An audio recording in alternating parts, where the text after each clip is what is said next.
Hello students, special function में शेवैशेव polynomial में next theorem है 9.2। इसके दो स्टेटमेंट है, एक TNX के लिए है, एक UNX के लिए है।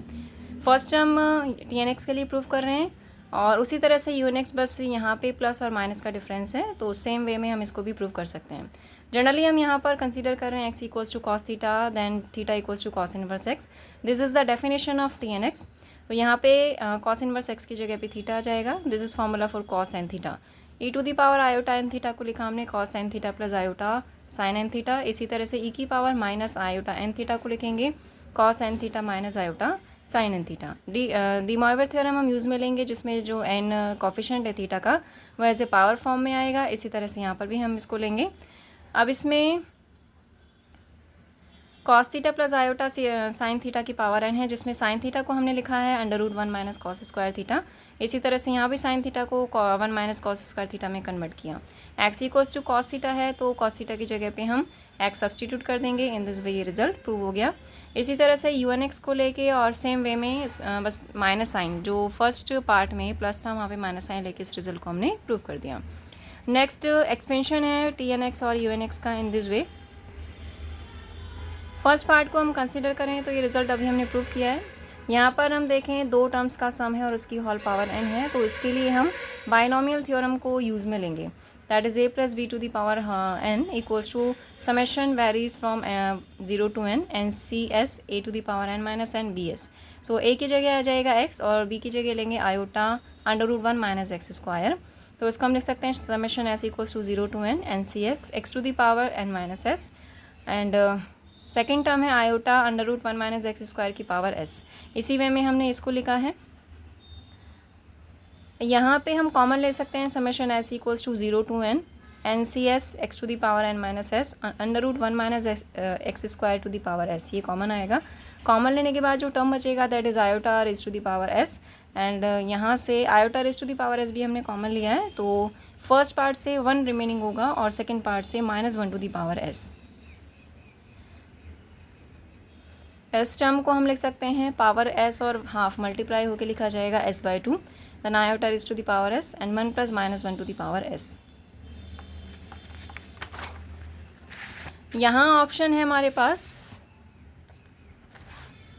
1 plus -1 raise to the power s की दो वैल्यूज़ हमें मिलेंगी। अगर s ऑड है तो रिजल्ट होगा 1 - 1 दैन इट इज़ 0। अगर s इवन है तो 1 + 1 दैट इज़ 2।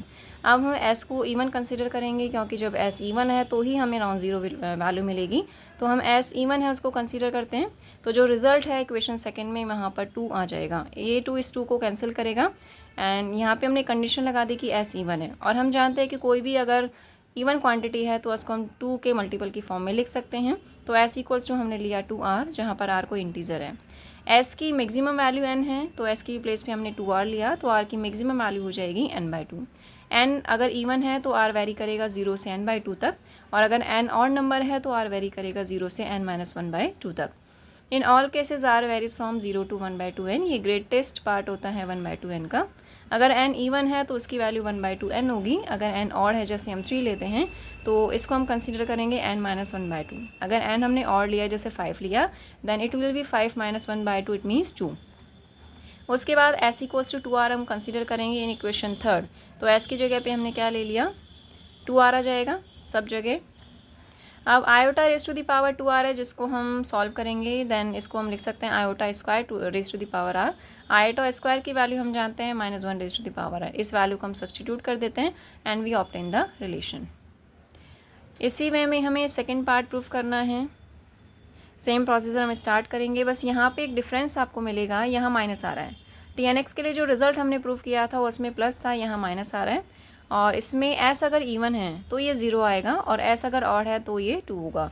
तो नॉन ज़ीरो वैल्यू हमें s के ऑड होने पर मिलती है, तो हम यहाँ पर s को ऑड कंसीडर करेंगे। ये रिज़ल्ट हमें मिला, यानी इस टर्म की जगह पे हमने 2 सब्सटीट्यूट कर दिया, 2 कैंसिल हो जाएगा। और फिर हमें देखें ये टर्म हमें मिल रहा है, that is equation third. s को ऑड लेके चल लें तो ऑड नंबर के लिए हम 2r + 1 कंसीडर करेंगे। r यहाँ पे कोई इंटीजर है। s की मैक्सिमम वैल्यू n है। यहाँ पे हम देख सकते हैं कि समेशन s इक्वल्स टू 0 से n तक वेरी करता है। s की जगह पे आएगा 2r + 1 less than n equals to n, और सो हमें r की वैल्यू मिलेगी, यानी r की मैक्सिमम वैल्यू मिलेगी n - 1/2। अगर n ऑड है तो r 0 से लेकर n-1 2 तक वेरी करेगा, और अगर n इवन है तो r 0 से लेकर n-2/2 तक वेरी करेगा। तो in all cases r goes from 0 to 1/2 n-1। ये जो ब्रैकेट हमने बनाया है ग्रेटेस्ट इंटीजर को बताता है। सो n यहाँ पे ऑड है तो 1/2 n-1, और अगर n इवन है तो 1/2 n-2/2। कुल मिला के टर्म ऐसा मिलना चाहिए जिससे कि हम उस क्वांटिटी को 2 से डिवाइड कर सकें, यानी कोई फ्रैक्शन हमें नहीं मिलना चाहिए, एग्जैक्टली ये वैल्यू इंटीजर आनी चाहिए। तो इस तरह से हम इसको याद कर सकते हैं।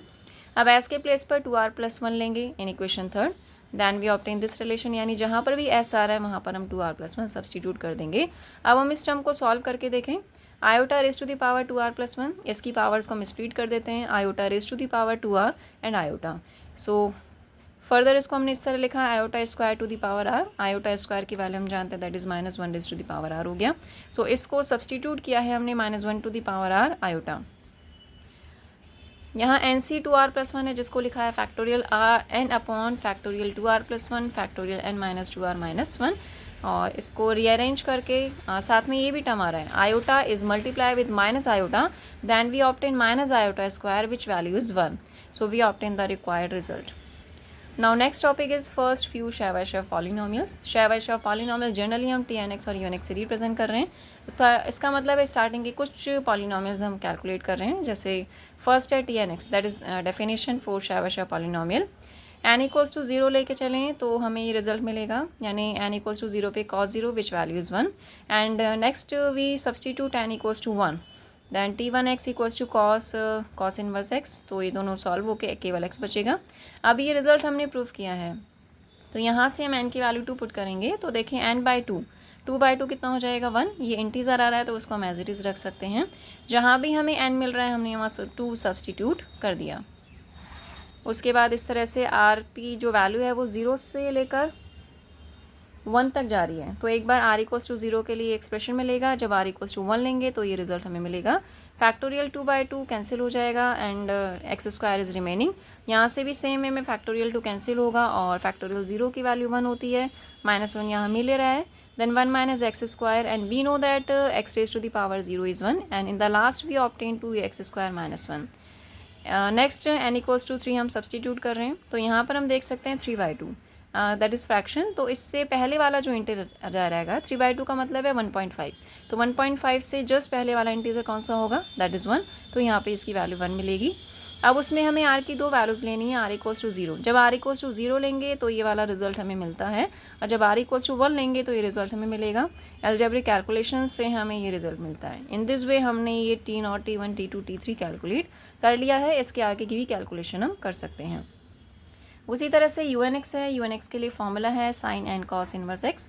n = 0 रखेंगे तो 0 मिलेगा, n = 1 पुट करेंगे तो sin cos इनवर्स x मिलेगा, जिसमें cos इनवर्स x को इन्वर्स ट्रिग्नोमेट्रिक फॉर्मूला से चेंज कर रहे हैं, जिससे हमें मिलेगा sin इनवर्स √1 - x² = √1 - x²। तो साइन और साइन इनवर्स एक दूसरे को कैंसिल करेंगे, देन वी ऑब्टेन √1 - x²। ये रिलेशन अभी हमने प्रूव किया है, और इसमें n की वैल्यू 2 पुट करेंगे तो यहाँ पे आप देख सकते हैं 1/2 आ रहा है, 1/2 यानी 0.5। तो 1.5 से 0.5 से जस्ट पहले वाला इंटीजर कौन सा होगा, 0।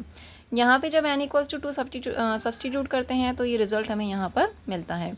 अब r = 0 से 0 पर है, यानी केवल एक ही टर्म यहाँ हमें लेना है जिसमें r की वैल्यू हम 0 रखेंगे, और r = 0 रखने पर ये रिजल्ट हमें मिलता है। तो ये आ गया 2x √1 - x²।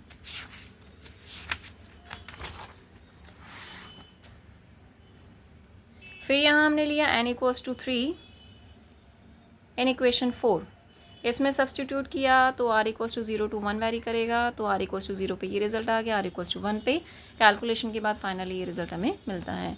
तो इस तरह से हमने U0, U1, U2 and U3 calculate कर लिया। U4, U5 जितने भी हम शेवाशेव पॉलिनोमियल कैलकुलेट फाइंड आउट कर सकते हैं, इस फॉर्मूले को यूज़ में लेते हुए कर सकते हैं। दैन नेक्स्ट टॉपिक होगा ऑर्थोगोनल प्रॉपर्टी, जो नेक्स्ट वीडियो में हम डिस्कस करेंगे।